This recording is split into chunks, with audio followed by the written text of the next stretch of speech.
Hello and welcome to Türkiye Talks. Turkey is heading to the elections. We have less than 1 month and Turkish foreign policy is in a very dynamic situation. Foreign minister is meeting with his counterparts from countries which Turkey had difficult relations. Kadir Ustun from Washington. As always, how are you, Kadir? Hi, Bora. How are you? I wanted to talk about foreign policy options of Turkey after the elections because the region is changing. The government is working as if there is no elections in the coming month. Turkish foreign minister met with his Egyptian counterpart. Turkey is in talks with Syria in Moscow, and in the region we have seen very important developments. One of them, as you better know, the meeting of foreign ministers of Iran and Saudi Arabia in Beijing. So we are, as we all know, heading to a different decade in the Middle East. In Europe, we have war in Russia and Ukraine. So what do you think about the challenges and risks for the next government, as I mentioned, the recent dynamic activities between the two, in the region? Bora, as you mentioned, Turkey is still dealing with some major issues in the region. And the high-level meetings are continuing about Syria, about in relations with Egypt, and of course this is not a coincidence because Turkey's foreign policy has been in recent years especially has grown so much. It has to deal with a number of issues in a variety of regions, including the Black Sea, whatever happens in Ukraine impacts Turkey. So the Black Sea region security is important, and there are developments always in the South Caucasus. Turkey helped Azerbaijan retrieve its lands that were invaded by Armenia. There are always dynamics regarding Iran, Iraq. Part of it touches upon the PKK issue for Turkey. And Syria, there's still, not a solution. Turkey wants to make some, wants to take steps regarding a political solution in Syria. And then you have the Mediterranean, Eastern Mediterranean especially. There are energy issues. There is relations with Libya is important because it has a bearing on, it has an impact on Eastern Mediterranean issues, and because of that, you need to have good relations with Egypt because Egypt has important influence in Libya. Whatever happens in Libya. So when you look at these issues, none of these are really easy to deal with, and then the portfolio is large. I think that's the answer to your question regarding the elections. Of course, elections are coming up. Usually many countries, including Turkey, would turn somewhat inward and look at the domestic dynamics and win the elections and then think about foreign policy. But we are seeing that Turkey does not really have that kind of luxury because things are moving in all directions around in the region around Turkey. And just a few examples you gave on top of the examples you gave, the meetings in Moscow regarding Syria, meetings between Çavuşoğlu and the Egyptian foreign minister, and then there have been some developments in northern Iraq as well. In Süleymaniye, there's PKK activity. Some groups, Kurdish groups, Talibanese group in northern Iraq is having difficulties with Turkey, and then broader region, like you said, Iran, Saudi rapprochement, what it's going to what are going to be the results of that rapprochement for the region. And then, of course, there are things happening in Israel, major things happening in Israel, especially during the month of Ramadan. Masjid al-Aqsa was, stormed by Israeli soldiers. Turkey had a strong reaction against that. So the bottom line is things are constantly moving in the region. And as a country like Turkey, who has major, stakes in all these regions, you don't have the luxury to sit around and wait for the, election results. And like you said, the government is conducting these meetings and diplomacy as if, they're going to be in power after the elections as well. Well, let's focus on Egypt, if you will. I'll share some information. Maybe we should remember that right now the region is far different from 2010s. It was a very chaotic decade.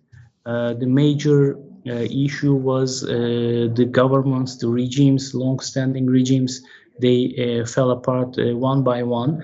And we have seen foreign intervention in many of them and popular uprisings. Right now, this decade seems to be over. And as other countries, Turkey is also adapting itself to the new situation. The problems with Egypt, Syria, and also Libya actually coming from this political internal turmoil in these countries. So things are now settling down. Sisi, he came to the power with a military coup. Now he seems to control the country, and he actually settled down its government, and there's a new reality on the ground. Same in Syria. We have seen more than a decade a political and military civil conflict within the country, and Turkey had to react to it one way or another. Now things are changing, and we have a new situation in Syria, and I think Turkey, as many other countries, are trying to adjust themselves to the new situation. As I mentioned, Saudi Arabia and Iran, these are both rival countries. They fought proxy wars in different places.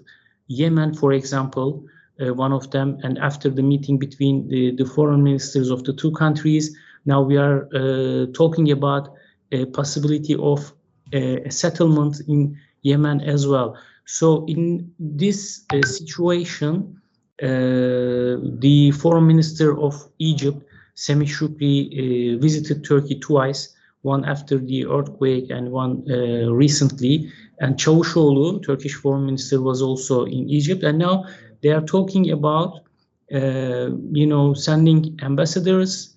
Egypt just removed visa requirement for Turkish citizens, as well as some other countries. And preparations are underway for meeting between the president of Turkey, Erdogan, and Sisi. So there is this change, and I think right now the main issue in the region is more energy security and energy related issues. I don't know if you would agree with that. We have the problem in, as you mentioned, Russia and Ukraine. So we have an energy security issue for Europe, and the best way to bring Gulf energy to the West is via Eastern Mediterranean, and Egypt and Turkey are one of the major players. So from this point of view, to what extent do you think Egypt and Turkey can cooperate? How much they can solve the problems of the last decade? Well, I think in that front, Turkey, especially in securing its interests in the Mediterranean, it has already acted in a strong way. It has kind of, there was a point where Egypt, Israel, Greece, Cyprus, well, the southern Cyprus, I should say, Greek Cypriots, they seem to be getting together and trying to figure out a way how to transmit energy, natural gas, and to Europe directly through the Mediterranean. Of course, this was never really a financially viable project because it's too expensive to go through the Mediterranean Sea. They had a plan maybe to go to Cyprus and then transmit it through Greece. But besides the financial viability, Turkey was never going to allow that either. And Turkey struck a deal with Libya, a maritime delimitation agreement with Libya, basically meant that, you can't do this without Turkey's agreement and involvement. And they were going to create this forum, East Med Forum. And I think they had one meeting, but it never really took off because the, financial drivers were not there. But it appeared to the Turkish policymakers that, there was an effort to basically exclude Turkey from Eastern Mediterranean energy issues. And Turkish policy basically prevented that from happening. And then Turkey's involvement in Libya in a big way essentially prevented a bigger chaotic situation from emerging in Libya. Remember, Haftar forces were moving towards Tripoli, the UN, accepted government there, and Turkey provided serious support, military support, other political support, and stabilized the situation. And Turkey became one of the main actors, if not the main actor, especially in terms of the fate of the government in Tripoli, and it created a balance. But Egypt, of course, is a big player in Libya as well. So these are two areas that Egypt and Turkey could obviously cooperate. And then there's this other discussion about accepting Assad back into the Arab League. And Egypt always has a, serious role and sort of influence in terms of what happens in the Arab League.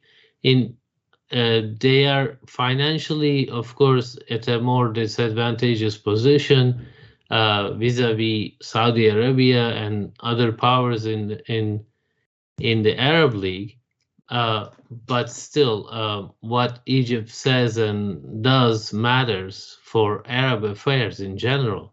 So there are, like I said, Libya's security, energy in the Eastern Mediterranean, and what happens in Syria, all these are issues that Turkey and Egypt can discuss and talk about.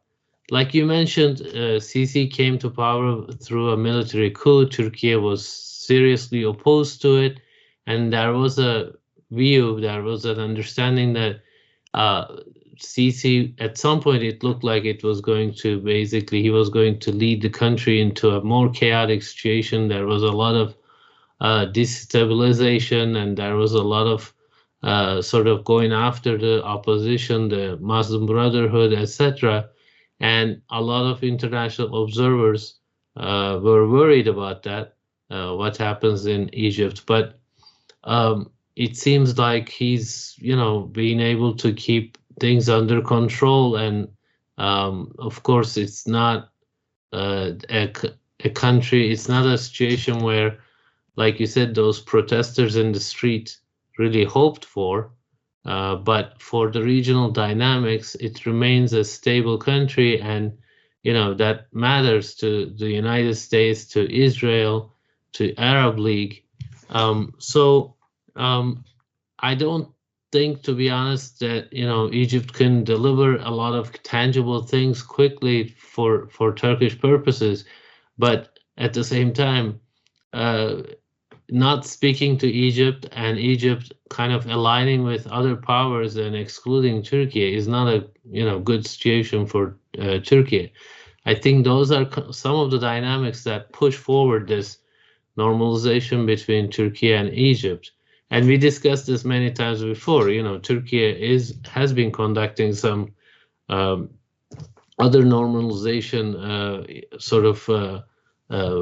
processes with the Gulf countries, with Israel, even with Syria now. But there are interests that these countries seek, and those interests have to be served. You don't normalize just for the sake of normalization. There are serious interests on the ground that you need to protect and discuss through the normalization initiatives. If you want to talk about Syria, perhaps maybe you can discuss.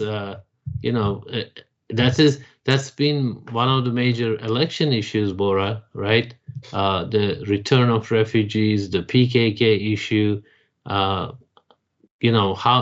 Let me ask you that. How do those impact Turkish normalization efforts with Syria? We know that Russia really wants Turkey to normalize with Assad regime, but it won't happen anytime. Right now, before the elections, it seems. How is the view on that in Turkey? Well, as you said, when it comes to Syria, it's part of many problems for Turkey. First of all, it was a security issue for a long time and still is. First of all, the existence of the PKK, YPG in the north part of Syria, it's still a concern, and any government who will lead Turkey in the future will have to deal with it. And this is not only a terrorist issue anymore, it's a part of Turkish-American relations as well, because the United States is still backing YPG there, and they still see them as a partner against so-called ISIS terror group, which seems doesn't exist anymore, because it was Turkey who started the land attack against this organization in 2016 with the Euphrates Shield operation. So this is a big problem for security and foreign relations of Turkey. And not only that, we should add that the Russia problem. Russians are still in Syria, and they are part of the problem and solution. So from Turkish point of view, dealing with Syria is, it occupies a great space in Turkish foreign policy making. You have to organize your relations with the US, you have to organize your relations, manage your relations with Russia, and you have to find a solution to the terror group there. And also, Turkey is trying to keep Syrian territorial integrity, as this is a policy of Turkey for all of its neighbors. So this is one fact. Secondly, as you mentioned, the refugee problem. Turkey is hosting millions of people from Syria who left their country under the pressure of the Assad forces. So their situation, their integration on the one hand, and their returning to their countries on the other. It's been 10 years. Many of them established their lives here. Children who came here when they were 1 or 2, now they are in their teenage times, newborns, those who born in Turkey. So it's a very complicated situation, and one of the political parties in Turkey, which is called Zafer or Victory, their whole platform was anti-immigration, and they had a very extremist view on that issue, and they galvanized actually support, and they in a way provoked many people against Syrian immigrants, and it was a big problem, especially last year. Today, it seems the situation is more manageable, but still Turkey is looking for sending these people to their home countries, home cities and towns. So it is another problem for Turkish foreign policy, and as you mentioned, it may have impact on the voting behavior of many people. So solving this problem is very important. Normalization with Syria, from this point of view, very important. And although after saying a lot of harsh words against the Syrian regime and Syrian president Bashar al-Assad, the president of Turkey, President Erdogan, actually was confident to start negotiations once again, although it may harm his position in domestic politics, because the opposition is, they are using a narrative. Okay, you were saying this in the past, and now you are doing this now. So it's politically, domestically costly, but still the president showed its willingness to start negotiations. And as we mentioned, in Moscow, the talks are going on, ministers are meeting. So I think it's very important, and it shows that after the elections, if President Erdogan wins, he will push for more better relations, for normalization, and I think it's important. But as I mentioned, this issue is very related to Turkey's relations with the United States. I really wonder what you think about the US attitude, not only in Syria, but as I mentioned, Saudis are meeting with Iranians. Turkey is now talking to Egyptians and Syrians. Also, there is a rapprochement between Turkey and Israel. So the region is changing, and probably it will, now it's being discussed in foreign policy circles in the US. Yes, Bora, the US policy, especially the Biden administration's policy, has been very hands-off when it comes to the Middle East in general. They looked like they were going to maybe get a deal from Iran on the nuclear issue, and even that's not happening. And at this point, Iran is normalizing with Saudi Arabia. They might even reach an agreement in Yemen, even without the US. China is now becoming a diplomatic actor in the region.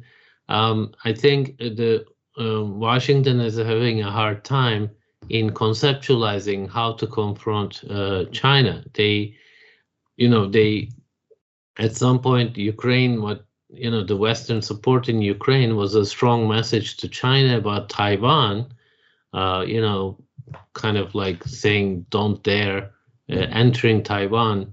But in recent weeks, as you remember, Chinese did some military drills in which they were actually hitting Taiwan in their simulations. And that's a concern. And, if that were to happen, I think United States will simply support Taiwan in a similar way to Ukraine, but they may not be able to prevent China from taking over fully. But China is making these diplomatic inroads in the Middle East, bringing, sort of underwriting an agreement between Iran and Saudi Arabia. It's not a small feat. It's a serious thing. We don't know how much, how far China is going to go in terms of managing this process. And in the future, as you know, China buys a lot of oil from the Middle East, and it's important for their own energy security and energy sources. And then we are seeing United States having serious problems with Netanyahu government, despite the fact that Biden administration is not really pushing for any kind of deal on the Palestine front. And then, in Syria, they've been largely out of the picture for a long time, other than supporting the PYD against Daesh. American presence in Syria is basically defined as kind of a operation against Daesh, make sure Daesh doesn't come back, and then perhaps help with the humanitarian situation. And even there, it is a serious contribution, but it's not a game changer in terms of how humanitarian issues are handled. So there's no American vision for Syria. America is not lobbying countries, trying to bring them together for a broader political solution. And Russia wants to do that without the United States. They've been pushing for Turkey, Iran, and Syria to come together and move forward. But of course, Turkey would like that Geneva process, it hasn't been working for a long time, to be to happen again, so that there's more Western involvement, and that would kind of strengthen Turkish hands in negotiations. But the bottom line is, when you asked about Washington is focused on, especially the Biden administration is focused on Ukraine, supporting Ukraine, and even there's quite a few problems, like we saw in those leaked documents. The way basically the media reported, those documents indicated that there were some serious issues about Ukraine's ability to fight this spring offensive against Russia, and how much ammunition and how much ammunition they could get from the West, how much ability did they have about conducting that effort. Yep. And then confronting China, the big picture. So while trying to handle these two, Ukraine and China challenges, I think Biden administration is largely out of the picture in the Middle East, and the countries in the Middle East are trying to, make deals between themselves without much U.S. input. So that's the dynamic that's happening right now. Yeah, here is the question. More or less, we know what President Erdogan will do if he's re-elected. You mentioned about vision of the United States. As we are near to the elections, actually, personally, I'm wondering the vision of the opposition. In Turkey, I don't know how much you can follow the debate about the elections. When we hear politicians here and there or supporters on TV channels, most of the discussion is about the lists of the parties, the personalities, ideological discussions, and some small problems, about economy. We hear more about that. But when it comes to the vision of foreign policy, you hardly hear anything proper. Lots of issues are pending, as we mentioned, Egypt, Syria, Eastern Mediterranean energy crisis, Turkish-American relations, Turkish-Russian relations. So far, I haven't seen or read or hear anything proper and addressing all of these issues when one or the other opposition wins. Have you seen something like that? I don't know. Well, yeah, the main opposition leader, Kılıçdaroğlu, who is running against President Erdogan as part of the, candidate of the coalition, the table of six, as it's dubbed, let's say. But you're right. There's not much of a foreign policy discussion. There are some promises. So, one of the things that was interesting, Kılıçdaroğlu said that Turkish citizens will go to Europe without visas within a month or something like that, within 3 months, a very short amount of time. This is a promise, but he didn't outline a vision about how Turkey will, have better relations with Europe, for instance, to make that happen. What kind of roadmap does he have in mind to achieve that? The opposition is promising to return the Syrians to Syria. There's more than 4 million Syrians in Turkey. The Turkish government, the Erdogan government, would like to make it possible for those who want to go back, to be able to go back. But, there has to be security there. There has to be some sort of a functioning economy for these people to go back. We saw that from after the earthquake. For a lot of people want to go back to their, home cities. But if there is no jobs, no, business going on, nothing is happening there, it's hard for people to go back realistically. So the opposition is not providing any kind of a roadmap on that either. And all the strategic issues, Bora, we discussed. I'm thinking hard. Iran, Libya, Eastern Med, relations with the United States, PKK. Perhaps the only thing about PKK is, this is across the board. Of course, nobody is happy about U.S. support for the YPG. But the opposition didn't, again, outline a roadmap about how to, deal with that issue, especially the Western support for the YPG. We only heard Kılıçdaroğlu say that the quote-unquote Kurdish question will be resolved in the parliament.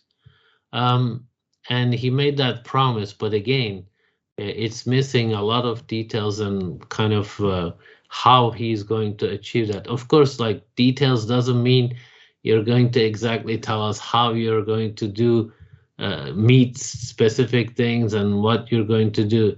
It's usual. It's not unusual for politicians to kind of promise a broad vision, but still some major elements of that vision should be outlined, and we haven't seen that on the visa liberalization issue with the Kurdish question and the refugee issue.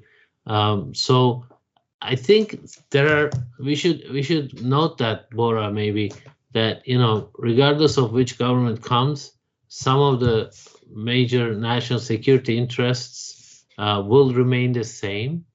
But of course, the government's approach to that and how they handle it, I think, will vary greatly, will differ greatly, because President Erdogan has been around for a long time now. He knows in and out of all these issues, all the details, and he knows the actors. He's been dealing with them. So if the opposition were to win, and they're going to have a hard time doing foreign policy. I think by the time they get a handle of the issues, it's gonna take a long time, to be honest. So I don't know what that will mean for Turkish foreign policy and the relations with the regional countries. but there's a lot more unknowns ahead if the opposition were to somehow succeed. But like we said, the ruling government is acting like it's conducting its diplomacy like it will continue to rule the country even after the elections. So yeah, as you said, I mean, are you going to give up your rights in Cyprus? Are you going to give up your blue homeland doctrine? Are you going to give up in Libya? So lots of questions, Karabakh. So these are the problems which actually deteriorates Turkish relations with EU and the United States. So, but there are things that you had to do. So I also wonder the foreign policy options of the opposition, not as slogans, but as proper policies. Hope we will see in the next month. Kadir, thank you very much for your comments. Thank you, Bora. We will keep talking about the elections and Turkey's upcoming issues. Thank you very much for watching. Hope to see you next time.